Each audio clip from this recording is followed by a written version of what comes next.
Hi everyone! Kumusta kayo? And welcome back again sa aking YouTube channel. And today ay nandito ako ngayon sa Bangkok, Thailand. At kagagaling ko lang sa temple ng Wat Phak Nam.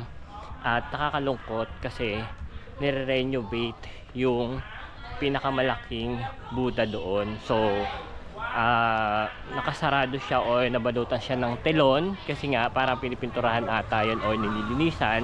Pumasok na lang ako doon sa may tabi nun. So sobrang ganda sa loob, guys. Para sa museum, may mga artifacts doon ng mga lumang coins, yung mga lumang gamit nila. At pwede kang mag video, pwede kang mag take ng photos. Yun lang, puhubarin mo yung tsinelas mo o yung sapatos mo. Then, nagpo-provide naman sila ng lagayan. Dumating pala ako dito kanina ng mga 3 AM. And then, umalis yung aeroplano sa Manila International Airport ng alas 12. Actually, wala nga masyadong tinanong sa akin sa airport, guys. Binigay ko lang yung passport ko and then yung boarding pass ko. Tapos, pagka-scan niya, tinatakan niya na. Wala nang tanong-tanong, hindi ako tinanong kung kailan ang balik ko. Wala, as in, wala talaga. Siguro meron na kasi ako mga travel history. So, nung nakaraan kasi, di ba, nagpunta ako ng Taiwan. Wala lang ako matinong vlog doon. Pero ngayon, sisikapin ko kasi gagamitin natin pang vlog etong GoPro Hero 12. So, pagpasensyahan nyo na kung sometimes medyo madilim and sometimes medyo hindi ganun ka-clear yung ating audio. Naalala ko pala, pwede ko pala siyang gamitan ng Bluetooth headset. So meron akong Bluetooth headset dito. So mamaya gagamitan natin yun para medyo clear yung ating pakikipagkwentuhan sa inyo. So etong lugar na to, very local siya. Wala ka masyado makikitang mga foreigner o mga turista na punta dito. Talagang local, karamihan na nandito mga Thai.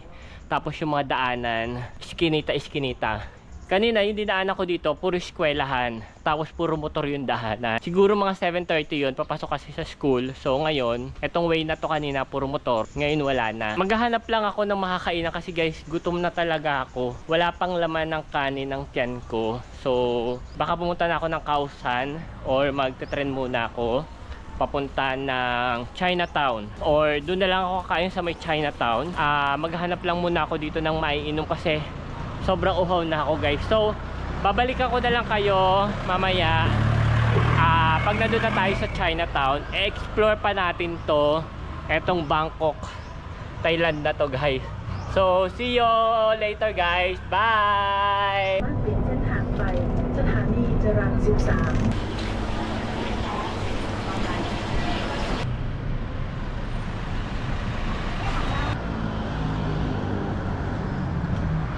Hi guys, welcome back. At nandito na tayo sa Chinatown, Bangkok. At puro Chinese food yung nandito, guys. Alam mo yung dumaan ako kanina doon sa may parang eskinita. Para siyang Binondo, guys. Tapos yung mga tao nag-uusap ng Chinese. So wala akong napag-tripan na pagkain doon or wala akong nagustuhan na pagkain doon. Kaya dediretso na tayo doon sa ating susunod na pupuntahan, which is yung 32 Bar X. At let's see kung makakain tayo doon kasi naghahanap ako ng pad thai noodles or yung sausage nila or parang langgonisa. Wala akong mahanap at grabe, gutom na ako. Huling kain ko ng kanin kahapon pa, tapos nagbiskwit lang ako sa airport, then yung kinain ko sa 7-Eleven, ayun na, hindi na nasundan. So maghanap muna tayo ng pwedeng makainan here. And then update ko kayo later on pag nandun na tayo sa 32 Bar X. At in fairness naman, hindi ko pa nararamdaman yung antok ngayon. So balikan ko na lang kayo mamaya pag nakahanap na ako ng pwede kong makainan. At pag nandun na tayo sa 32 Bar X.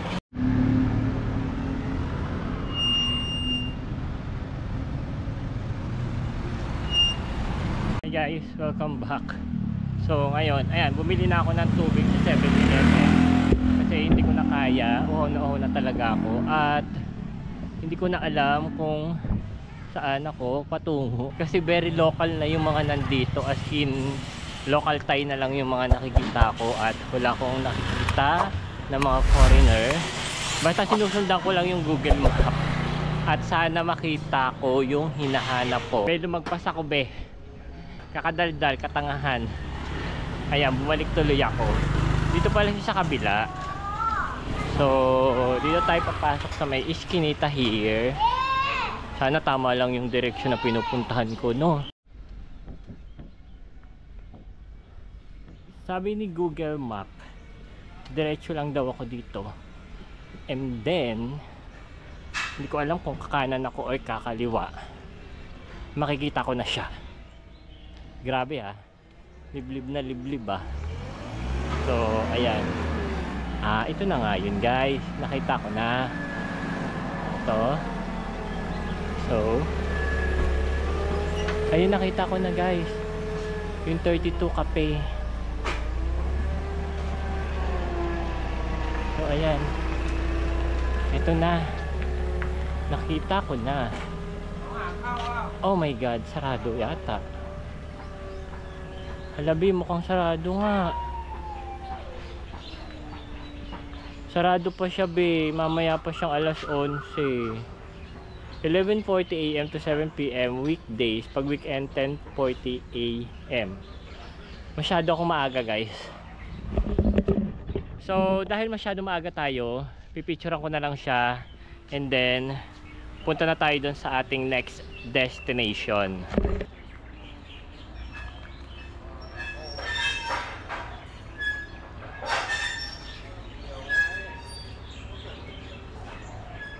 Be, unang vlog ko pa lang dito sa Thailand, wala nang nangyari. Yung mga pinuntahan ko, wala akong napala. Diyos ko po.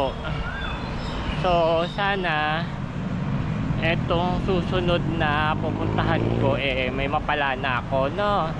So ang pupuntahan ko next ay ang House of Gem. So bibili ako doon ng mga parang, ano ba tawag doon, mga birdstone. Kasi nagpapabili yung friend ko na nasa Korea ng birdstone.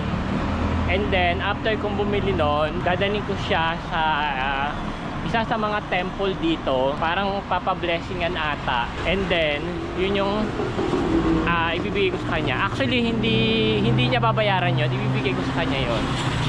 So sana open na siya. Ko po, lahat na lang ng pinuntahan ko dito ngayong araw na to, wala. Nabigo ako, nga at gutom na, puyat pa.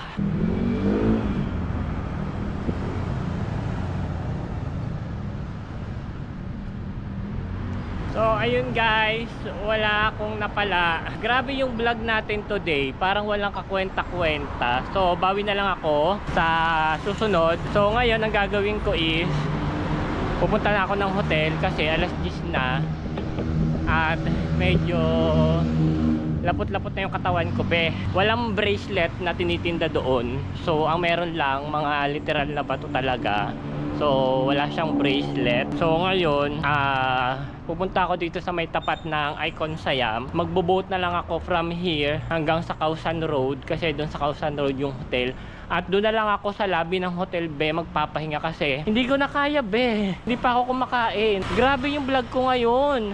Kakaumpisa pa lang, walang kakwenta-kwenta at wala akong napala. So but anyway, i-update ko na lang kayo mamaya guys. So nandito na ako sa may river front o river, hindi ko alam kung meron ba dito sakayan ng bangka. Tatanungin na lang natin sa mga local dito kung meron ba akong masasakyan. But anyway, so ayun guys, update ko na lang kayo pag nakasakay na ako ng bangka. Hindi ko alam kung saan ako suot ng suot guys. Dahil mga monk, ito, hindi ko alam kung saan ako suot ng suot dito.